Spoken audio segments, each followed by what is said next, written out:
Le mandat ultime des forteresses, c'est de t'empêcher d'obéir à la parole de Dieu. Le diable ne va pas tout faire pour t'empêcher d'aller à l'église. Il ne va même pas t'empêcher de prier. Il ne va même pas t'empêcher de faire de la communion fraternelle avec tes frères et tes sœurs. Surtout que les gens en général aiment beaucoup la communion fraternelle. Aiment beaucoup se retrouver pour manger, pour rigoler, etc. Le diable ne va pas nous empêcher de faire ça. Mais ce qui va nous empêcher de faire, c'est d'obéir à la parole de Dieu. Quand Dieu te parle, il dit non, mais regarde, Dieu t'a dit ça, mais prends un autre chemin, va, fais différemment, va ailleurs. Pourquoi tu commences à accepter ce que le Seigneur dit? Parce que quand on rentre en nous-mêmes et qu'on est conscient, on se rend compte qu'il y a beaucoup de paroles que le Seigneur nous a dites pour lesquelles on ne les a même pas encore acceptées. Il y a beaucoup de choses que quand le Seigneur te dit que tu es la prunelle de ses yeux, tu dis oui, mais. Quand il dit que tu es une merveilleuse créature, tu dis oui, mais. Il y a beaucoup de choses pour lesquelles on a du mal à dire oui Seigneur, je suis d'accord.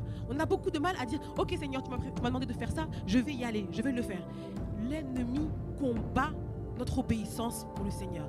Il va tout faire pour t'empêcher d'accomplir sa volonté. Pourquoi? Parce qu'il sait que si tu commences à marcher selon les commandements du Seigneur, si tu obéis totalement à la parole de Dieu, il sait très bien qu'une vie glorieuse va sortir de toi. Et c'est ça qu'il ne veut pas. Il ne veut pas que la lumière que nous sommes puisse réellement briller dans les ténèbres. Et c'est pour ça qu'il nous empêche au quotidien, à tout moment, de pouvoir obéir à la parole de Dieu.